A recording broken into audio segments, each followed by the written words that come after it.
Assalamualaikum warahmatullahi wabarakatuh. Ketemu lagi dengan Pandan Beko Channel. Selamat siang, pagi, malam buat Pandan Beko Channel. Hari ini kita akan menganalisa saham yang akan dilaksanakan di bulan Maret, IPO di bulan Maret 2021. Nama perusahaannya Berkah Beton Sadaya. BEPS singkatannya, Berkah Beton Sadaya BEPS. Jadi kalau di sini kita sebutkan analisanya ribet. Memang dari saham-saham yang lain ini saham bikin pusing karena transaksinya muter-muter. Oke, lanjut aja, kita lihat dulu. Jadi abang-abangku yang terhormat, perseroan ini dinamai Berkah Beton Sadaya. Ini kayaknya bahasa Sunda ya. Berkah Beton Sadaya itu tanggal 23 Januari 2019. Artinya perusahaan ini baru lahir. Kalau bayi itu lagi comel-comelnya 3 tahun. Kemudian kantor perseroannya di Subang, Jawa Barat. Ini tanggal pencatatan di bursa 10 Maret 2021. Jumlah saham yang ditawarkan itu ada 2 miliar. 2 miliar saham biasa. Itu 22% dari total sahamnya. Dengan harga penawaran Rp100. Ini kegiatan usahanya. Oke, lanjut lagi. Dia usaha alat alat ya, industri-industri seperti pembuatan jalan, kemudian bahan-bahan pembuatan beton, cor gitu ya, industri mortar lah itu ya. Jadi dia baru berkecimpung 3 tahun di industri mortar ini. Lanjut lagi. Nah, ini kalau kita lihat laporannya, laporan keuangannya itu jumlah asetnya Desember 2019 370 miliar. Jadi asetnya ini kebanyakan dari utang jangka pendek, baru utangnya dikonversi menjadi saham. Jadi tidak ada lagi utangnya konversi jadi saham. Jadi abang-abangku penonton Pandan Beko Channel, apalagi para investor yang terhormat. Jadi kalau kita lihat perusahaan ini kayaknya didirikan dengan hutang ya, gak ada modalnya. Modalnya modal utang, kemudian utangnya dikonversi jadi saham. Ini orang pintar juga yang buat perusahaan ini. Jadi misalnya saya buka tokonya saya pinjam uangnya, saya buat toko. Kemudian orang yang saya utangin saya kasih saham terhadap toko tersebut. Material-materialnya juga kayak yang barang dagangannya juga saya pinjam dari orang lain. Kayak gitu. Oke, nanti ada penjelasannya di belakang. Jadi di sini liabilitasnya berkurang dari Desember 2019 ke 2020 karena ada konversi hutang menjadi saham. Kemudian aset tidak lancarnya bertambah, dari hutang itu membangun aset untuk pembuatan mortar tadi. Oke, untuk penjualan di 2019 itu 14 miliar, 2020 104 miliar. dengan beban sekitar 68% atau 68 miliar dari 100 miliar.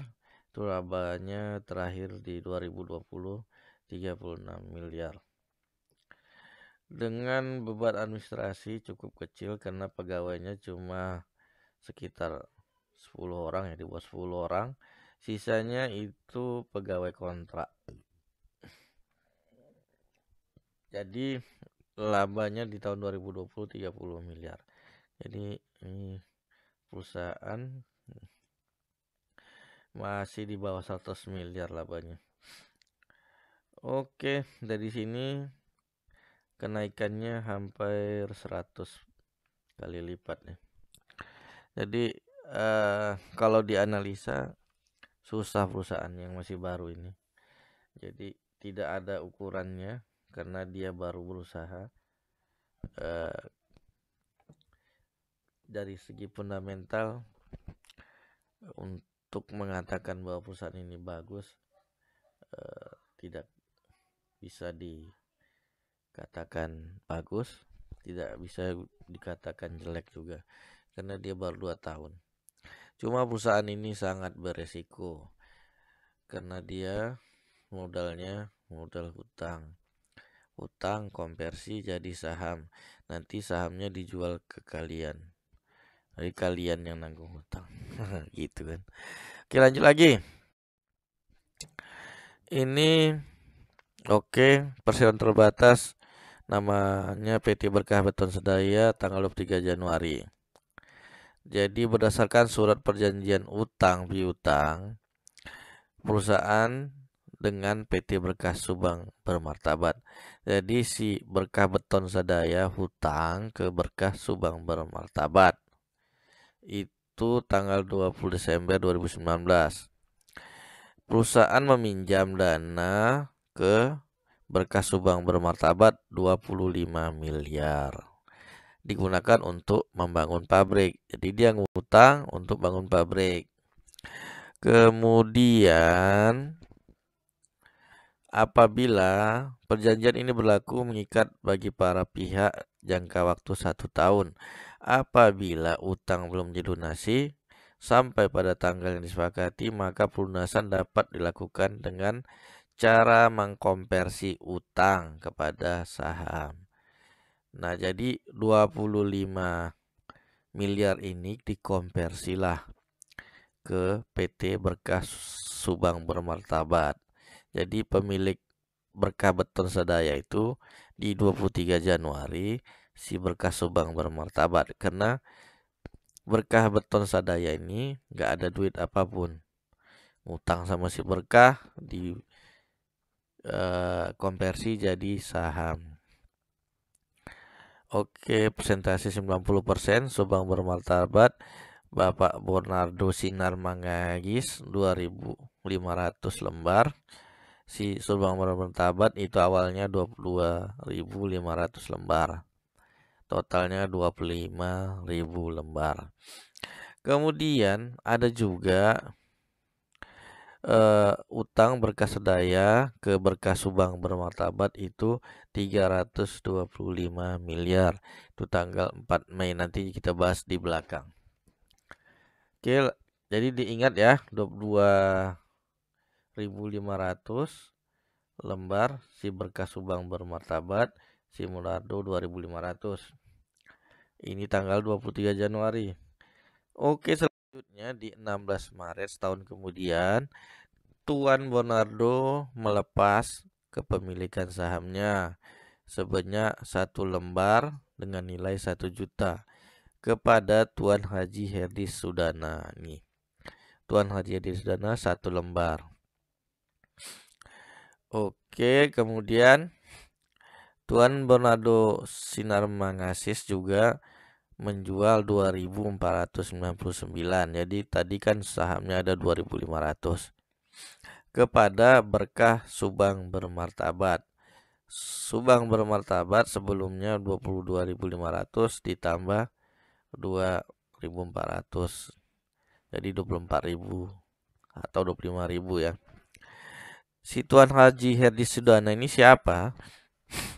si Tuan Haji Herdi Sudana ini tempat di mana si Berkah Beton Sadaya itu menyewa membangun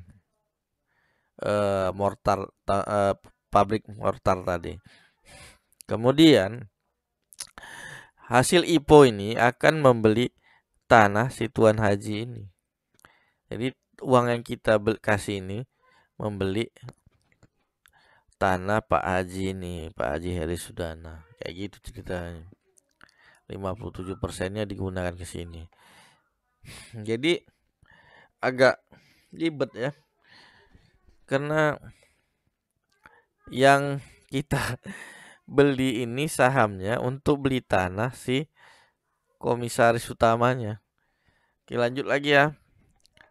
PT Berkah Subang Bermartabat itu sama Tuan Haji yang punya di Maret 2020. Oke, Mei. Jadi Maret ada transaksi, Mei ada transaksi 3,5 miliar menjual sahamnya ke PT Berkah Sadaya Adikarya.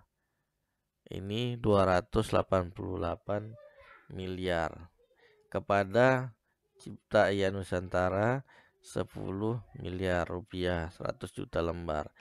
Ini rinciannya, sehingga bentuk perusahaan berubah lagi.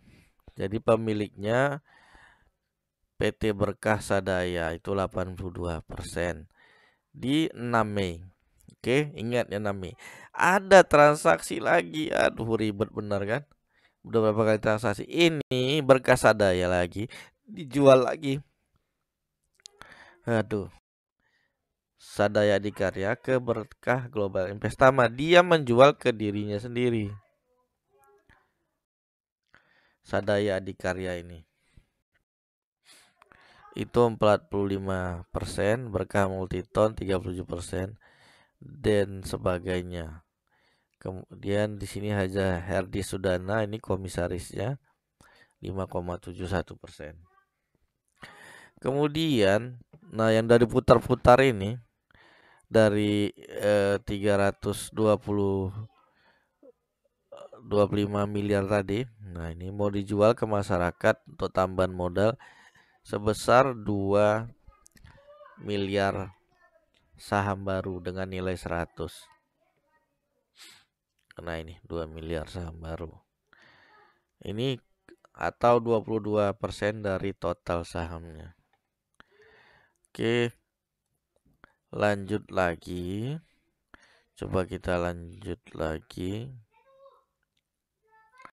Nah, ini kalau dipikir-pikir dari yang terakhir tadi, Berkah Global Investama itu hanya didirikan 16 Juni 2020. Sebulan kemudian dia membeli saham PT Berkah Sadaya Adikarya. Berkah Global Investama ini kepunyaan dari Berkah Sadaya itu sendiri, 100%. Kemudian disetujui perubahan nominal saham 100 jadi 50. Semulanya si Berkah Global ini punya 1,59 miliar lembar menjadi 3,18 miliar lembar dengan turun jadi 50. Kemudian sekarang mau diipokan harga 100 lagi. Jadi uang si Berkah Global Investama ini yang 159 miliar itu akan menjadi 318 miliar kalau IPO-nya 100. Jadi seandainya Berkah Global Investama ini nanti setelah IPO lepas 50% sahamnya, dia sudah balik modal. Berarti dia masih pegang 50% lagi saham dia. 20% aja dijual, dia sudah balik modal.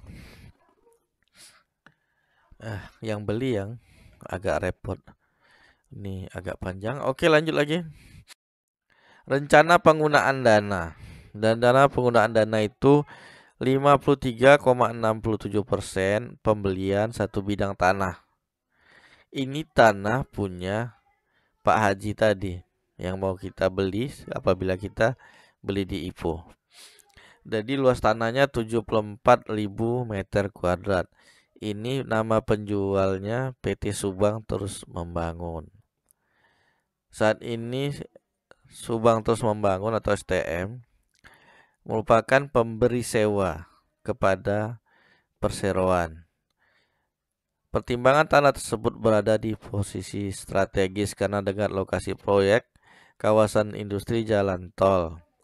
Kemudian perseroan membutuhkan tanah seluas kurang lebih 5 hektar untuk bangun pabrik.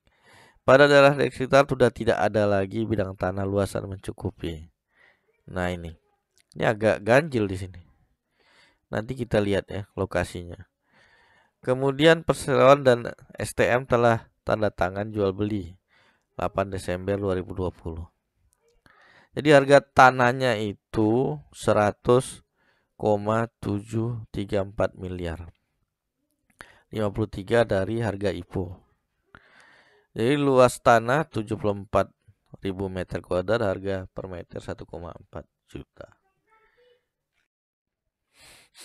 Jadi kalau dia sewanya itu 500 juta per tahun atau 291 per 30 Juni, separuhnya ya. Jadi kalau kita lihat 500 juta untuk 1 tahun itu tidak terlalu besar dibanding dibeli kan. Karena pendapatannya dia sampai 20 miliar tadi ya, di atas 20 miliar. Cuma mengeluarkan 500.000. Jadi kalau di sini analisis manfaatnya dari prospektus, manfaat yang diperoleh dari BBS Investasi adalah secara umum akan memberikan nilai tambah dan seluruh pemegang akibat penghematan atas biaya sewa tanah. Penghematannya itu nggak ada sebenarnya, terlalu kecil ini. Bagus disewa. Kemudian risiko yang akan diperoleh BBS dan cerita saksi bertambahnya beban pajak bumi dan pajak bangunan. Pajak dia yang bayar. Kemudian sewanya tidak terlalu besar, bagus disewa. Ini lokasi pabriknya di Subang. Nah ini tanah yang disewa tadi yang mau dibeli. Kalau kita lihat, nah ini di pinggir jalan memang ya, pinggir jalan. Kemudian kalau kita lihat, nah ini lokasinya bekas beton sedaya. Katanya tanah di sekitar sini tidak ada lagi. Padahal di sini tuh banyak tanah luas ini, tanah-tanah nih. Ini sawah semua. Kalau beli tadi di sini 100 miliar di pinggir jalan ini tadi kan. Jadi kalau 5 hektar 100 miliar ya nggak tahu juga ya harga di sini ya. Cuma kalau perkiraan itu udah mahal ya. Dan itu dibeli kepada komisarisnya Pak Haji tadi yang punya perusahaan. Lucu juga. Oke, yang selanjutnya sisa 46% dana IPO itu akan digunakan untuk alat berat. Pembelian alat berat itu 41 miliar. Kemudian ini ada perusahaan baru ini enggak, yang ini masih di Subang 10 miliar. Ini di Kalimantan Tengah untuk civil work crushing plant 10 miliar. Kemudian Kalimantan Tengah untuk plan 2-nya 10 miliar. Batching plant di Kalimantan juga 10 miliar. Kemudian aspal mix ini Kalimantan 9,6 miliar. Jadi hampir 40 miliar itu berada di Kalimantan nantinya. Oke, mungkin di situ aja ya. Mungkin terlalu panjang karena memang agak ribet ini pembahasannya ya. Oke, jadi kalau rekomendasi ya tidak direkomendasikan untuk membeli saham IPO ini. Jika ada komentar, saran silakan di kolom komentar. komentar yang baik-baik ya. Oke, abang-abangku, mohon di-like dan subscribe untuk kelanjutan channel ini. Terima kasih. Assalamualaikum warahmatullahi wabarakatuh.